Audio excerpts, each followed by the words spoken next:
చాలామంది JNTUK students వచ్చేసరికి ఈ 4-1 BTech advance supply paper valuation గురించి, వాటి రిజల్ట్స్ గురించి అడుగుతా ఉన్నారండి. సో, దాని గురించి చెప్పదలిచాను. ముందుగా అయితే ఇంతవరకు ఛానల్ సబ్స్క్రైబ్ చేసుకున్న వాళ్ళు ఎవరైనా ఉన్నట్టు సబ్స్క్రైబ్ చేసుకొని వీడియో లైక్ చేసి షేర్ చేయండి. మీకు గనక నాతో మాట్లాడాలనుంటే కాల్ మీ 4 ద్వారా కాల్ చేయండి. తెలుగు ఇంజినీరింగ్ ఎడ్యుకేషన్ టెలిగ్రామ్ ఛానల్‌లో జాయిన్ అవ్వండి. ఈ వీడియోకి ఒక హైప్ ఇవ్వండి. ఇక టాపిక్‌లో వెళితే ఏంటంటే ఈ JNTUK 4-1 BTech advance supply paper valuation start అయిపోయింది. మొత్తం 3 ఫేజ్‌లు ఉంటాయి. ఎప్పటినుంచో చెప్తా ఉన్నా ఫేజ్ 1, ఫేజ్ 2, ఫేజ్ 3 అని. సో, అయితే ఇక్కడేంటంటే అన్ని ఫేజ్‌లు అట్ ఏ టైమ్ స్టార్ట్ అయిపోతాయి. ఫేజ్ 1, ఫేజ్ 2, ఫేజ్ 3 కానీ ఒక్కొక్కటి కంప్లీట్ అవుతాయి. అంటే బుక్లెట్‌లు తక్కువున్న రీజియన్‌లో వచ్చేసరికి ఆహ్, తొందరగా కంప్లీట్ అయిపోద్ది. దాన్ని ఫేజ్ 1 కింద పెట్టేస్తారనమాట. అయితే ఇక్కడేంటంటే ఈ రిజల్ట్స్ అనేవి ఇప్పుడే కాబట్టి పేపర్ వాల్యుయేషన్ స్టార్ట్ అయింది.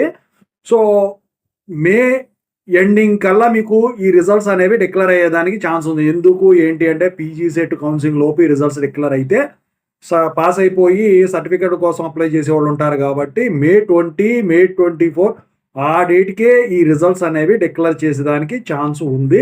లేట్ అయితే అవ్వవండి. స్పీడ్‌గానే రిజల్ట్స్ అయితే వచ్చేస్తాయి. ఓవరాల్‌గా ఇది ఇంకో వీడియో మళ్ళీ చేస్తాను.